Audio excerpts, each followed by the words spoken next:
دوستوں، میرا نام ہے نعیم کمالی اور آج میں آپ کو سنانے جا رہا ہوں ناصر حسین صاحب کی لکھی ہوئی ایک کہانی مسافر۔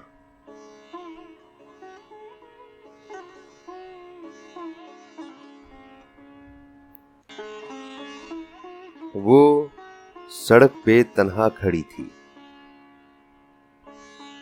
آسمان کو کالی رات نے اپنی چادر میں لپیٹ رکھا تھا۔ ستارے بھی اپنی خوبصورت رنگ برنگی روشنی دکھانے میں ناکام تھے، کیونکہ ان کا راستہ سیاہ بادلوں نے روک رکھا تھا۔ وہ 10 منٹ سے کھڑی تھی، اس لیے پاؤں بھی اب درد کرنے لگے تھے۔ اس کے چہرے پہ مایوسی چھائی ہوئی تھی۔ بڑی بے چارگی کا عالم تھا۔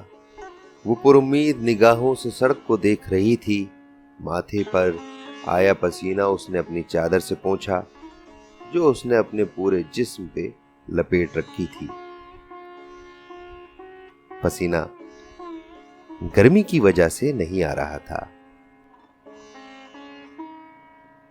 پسینے کی وجہ وہ گھبراہٹ تھی جو وہ اس سنسان سڑک پہ محسوس کر رہی تھی۔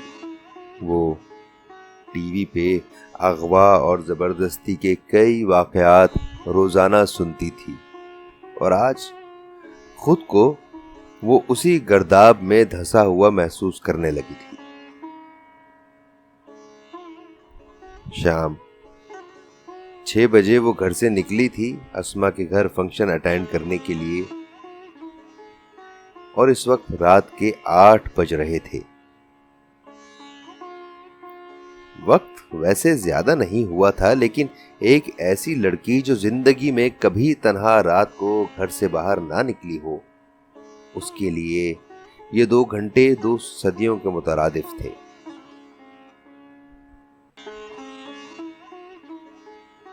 اسما اس کے بچپن کی سہیلی تھی۔ ان دونوں کا تعلق ندی اور کنارے جیسا تھا۔ ہر خوشی ہر غم میں ایک دوسرے کے ساتھ ہوتی۔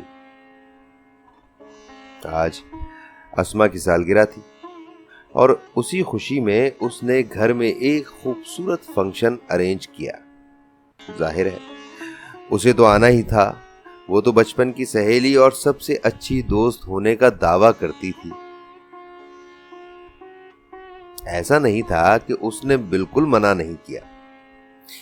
اس بیچاری نے تو بہت احتجاج بھی کیا کہ وہ رات کے کسی بھی فنکشن میں نہیں آئے گی، مگر وہاں اس کی مزاحمت سننے والا کوئی نہیں تھا۔ اسما ایک نمبر کی ضدی لڑکی تھی۔ جب اسے لگا کہ وہ اس کی بات نہیں مان رہی ہے، تو وہ سیدھا دادی کے سر پہ پہنچ گئی۔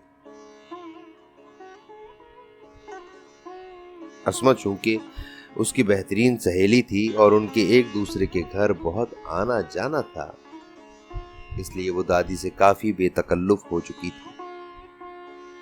یا بے تکلف کہنا شاید درست نہیں ہوگا، وہ دادی کی بہت اچھی دوست بن گئی تھی۔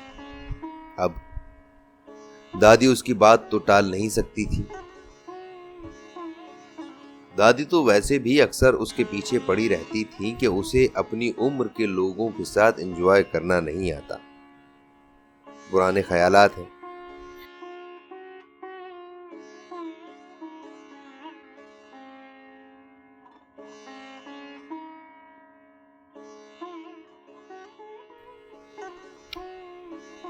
اس عمر میں خود کو بڈھی بنائی ہوئی ہو۔ اصل میں وہ آج کے دور کی لڑکیوں سے بالکل مختلف تہی make up, fashion, parties, function, ان سب چیزوں کا اسے بالکل بھی شوق نہیں تھا۔ وہ بہت سادہ تھی۔ اس وجہ سے اسے دادی سے خوب جھڑپیں سننے کو ملتی کہ وہ اتنی خوبصورت ہونے کے باوجود سادگی کے ساتھ کیوں رہتی ہے۔ اور یہی حال اسما کا بھی تھا۔ وہ بھی ہمیشہ اس کے پیچھے پڑی رہتی۔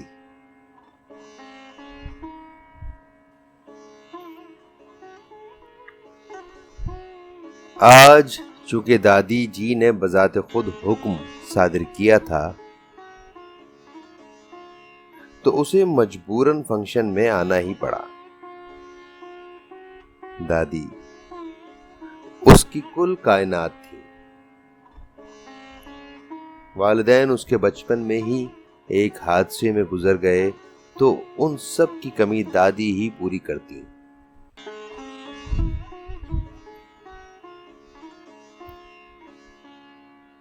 وہ بھی والدین نہ ہونے کی وجہ سے دادی کے بہت قریب آ گئی تھی۔ والد کی غیر معمولی پینشن سے دونوں دادی پوتی کا گزر بسر اچھے سے ہو رہا تھا۔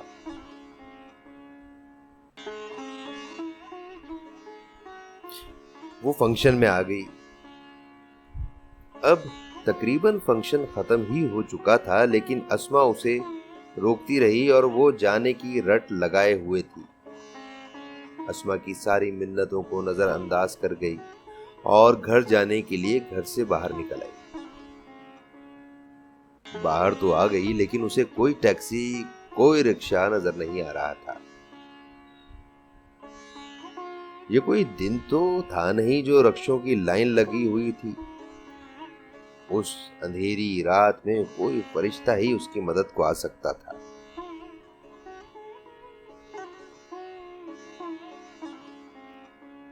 اس نے بے ساختہ بے بسی سے آسمان کی طرف دیکھا اور بے آواز خدا کو پکارنے لگی۔ شاید وہ قبولیت کی گھڑی تھی۔ ایک خوبصورت سفید رنگ کی نئی نویلی لمبی گاڑی اس کے بالکل قریب آ کر رک گئی۔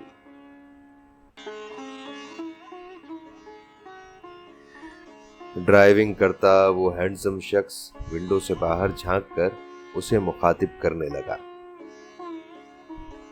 Excuse me madam, can I help you? وہ کچھ نہیں بولی، بس حیرت اور الجھی ہوئی نگاہوں سے اسے دیکھنے لگی۔ اس شخص کی عمر 30 کے قریب تو ہوگی، لیکن وہ اپنی عمر سے کافی چھوٹا نظر آتا تھا۔ اس کے پاس زیادہ سوچنے کے لیے وقت نہیں تھا۔ خدا نے جب مدد کے لیے کسی کو بھیج ہی دیا ہے تو وہ اسے ٹھکرا کر کفران نعمت تو نہیں کر سکتی تھی۔ وہ تو کب سے کسی مسیحا کے انتظار میں تھی جو اسے اس کی منزل مقصود تک پہنچا دے، لیکن اس سب کے باوجود وہ گھبرا رہی تھی۔ انجان آدمی اور اتنی رات کو اس کے ساتھ اکیلے۔ وہ شکل سے تو شریف مہذب پڑھا لکھا لگ رہا تھا، لیکن کسی کی شکل پہ تھوڑی نہ لکھا ہوتا ہے کہ وہ اندر سے کس قسم کا ہے۔ بہرحال اس کے علاوہ کوئی راستہ بھی نہیں تھا اس کے پاس۔ جی وہ مجھے گھر تک جانا ہے، یہیں پاس ہی ہے میرا گھر۔ وہ مدھم مگر پر اعتماد آواز میں بولی۔ نو پرابلم، میں بھی اسی طرف جا رہا ہوں، آئیے بیٹھیے۔ وہ ابھی تک ہاں اور نہ کے کشمکش میں تھی۔ آئیے، وہ اسے الجھن میں دیکھ کر بولا۔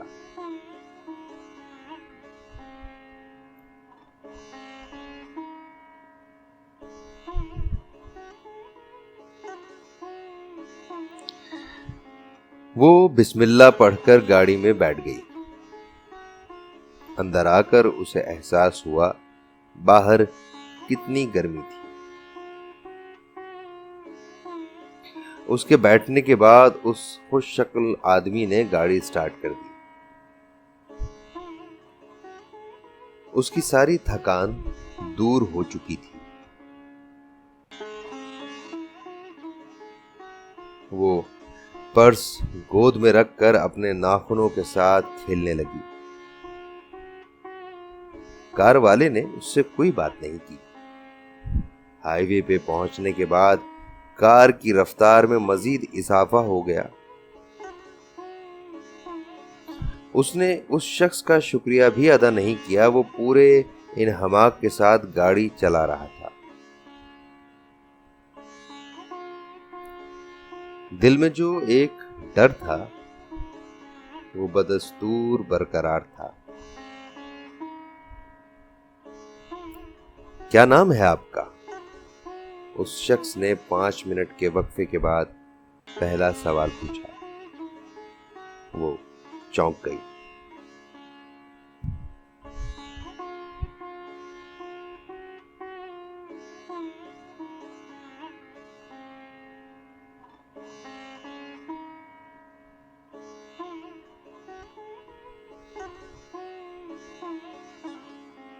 جی حورین اصفر۔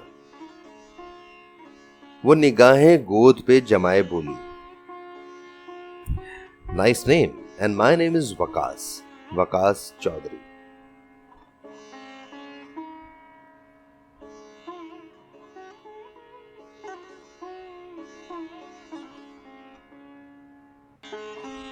اس نے خود ہی اپنا تعارف کرایا۔ وہ کافی خوش اخلاق معلوم ہو رہا تھا، لیکن چہرے پہ سنجیدگی تھی۔ کار میں ایک بار پھر خاموشی چھا گئی۔ ہوا کی سرسراہٹ کے علاوہ کوئی اور آواز نہیں تھی۔ کیا کرتی ہیں آپ؟ اس نے ایک اور سوال پوچھا۔ میں بی ایس سی کر رہی ہوں۔ عمر کتنی ہے آپ کی؟ وہ اس سوال کا سیاق و سباق نہیں سمجھ سکی۔ 20 سال؟ اتنی کم عمر لگتی تو نہیں آپ؟ اس بار وہ کچھ نہیں بولی۔ شادی ہو چکی ہے آپ کی؟ اس سوال پہ وہ کھانسنے لگی۔ پتہ نہیں وہ کیا اخذ کرنے والا تھا۔ اس عمر میں اور شادی؟ حد ہے۔ نہیں۔ سڑک پہ اکیلی کیا کر رہی تھی؟ وہ تھوڑا گھبرا کر اس شخص کو دیکھنے لگی۔ پتہ نہیں کیا سوچ کر اس نے یہ سوال پوچھا تھا۔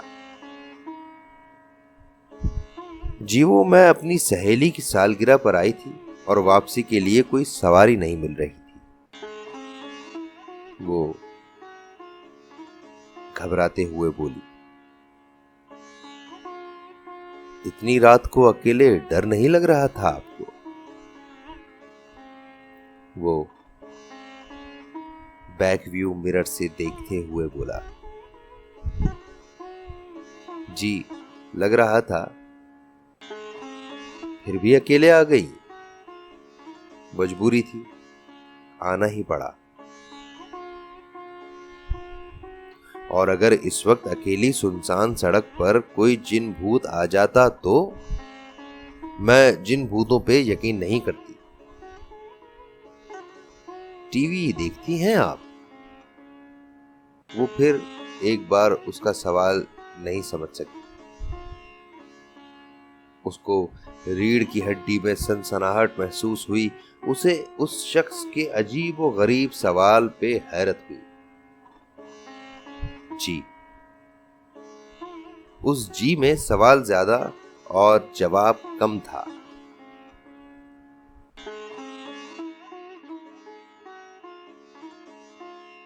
ساز بہو والے ڈراموں کے علاوہ کبھی خبریں دیکھی ہیں؟ اس نے ازبات میں گردن ہلا دی۔ وہ تو آگے دیکھ رہا تھا، اس لیے وہ اس کا گردن ہلانا تو ظاہر ہے نہیں دیکھ سکتا، اس لیے اسے اپنا سوال دہرانا پڑا۔ اس بار اس نے باقاعدہ ہاں کہہ کر جواب دیا۔